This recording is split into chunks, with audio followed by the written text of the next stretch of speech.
one for Mama. What do you like? What do you like to eat and drink? I want Magnum. I like this. Thank you. How did you know I like this? Okay.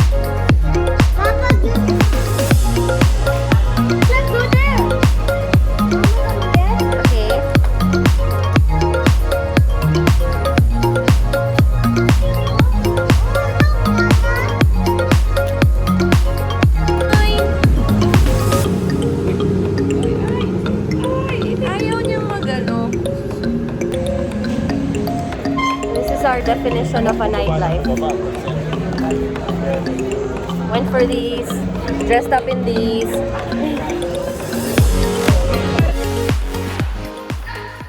Good morning! It's me, Atty.H, and we're here to talk about the Supreme Court's decision on social media. Wala kasi masyadong mga decisions ang Supreme Court when it comes to social media kasi medyo it's a relatively new concept. We are here to discuss one of the landmark decisions that the Supreme Court has come up with called Vivares versus St. Teresa's College. Special or close to my heart because not only is this a landmark decision on the use of social media, specifically Facebook, which is actually ahead of its time. It was decided in September 29, 2014. That time when, stories were not there yet. TikTok wasn't there yet, if I'm not mistaken. And of course, because STC, I went to STC in high school and I know the parties involved in this case. So, maganda yan i-discuss. Basically, ang premise ng Supreme Court here is that the individual's desire for privacy is never absolute. So, people like Alan Weston in the 1960s, even before social media was even rampant, he stated that the individual's desire for privacy is never absolute because of the participation in society is an equally powerful desire. Each individual is really continually engaged in the personal adjustment process where he balances or you balance the desire for privacy and the desire for disclosure. So ito na yung kwento. Yes, talaga tinask ko yung pa. So the story is, two students, Julia and Julien. Then, in 2012, minor students, graduating high school students of St. Teresa's College in Cebu. Yun nga, that's where I went before in high school. So, in January 2012, they went to a beach party. So, necessarily, okay, beach party, party. They took selfies.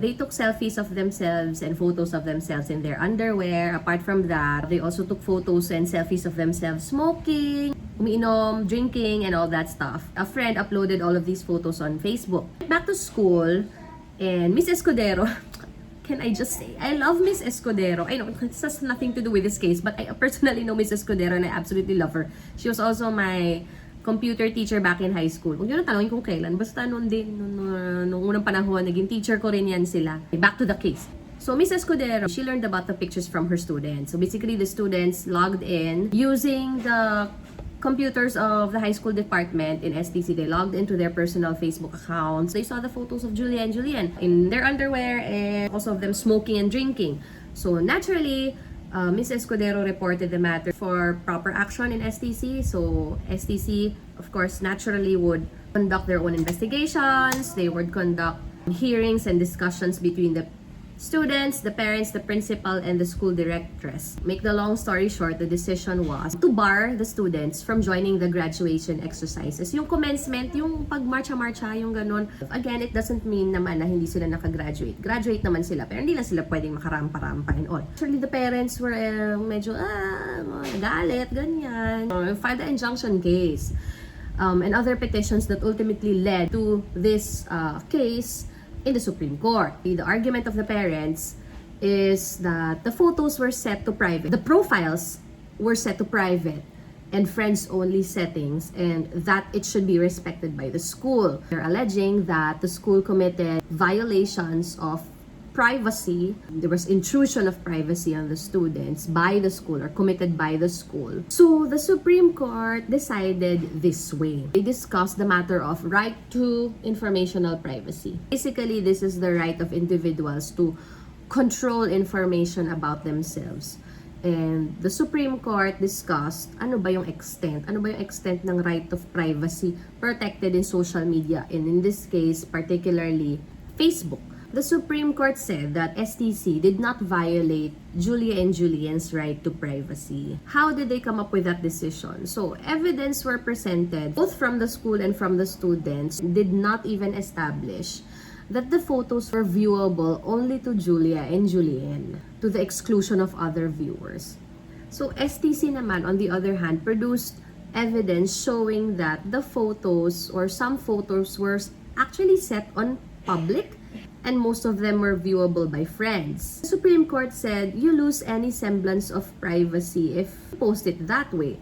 Even if you say that the profile is friends only, there's no assurance that it cannot be viewed by anyone outside of your friends list or even outside of those who are using FB. So the Supreme Court also said that Facebook was actually set up towards user interaction and socialization rather than seclusion or privacy. So there's no invasion of privacy committed by STC in this case. As a social media user, as a SOCMED user, one has to be productive in protecting your own privacy. The best filter is the one in between your ears.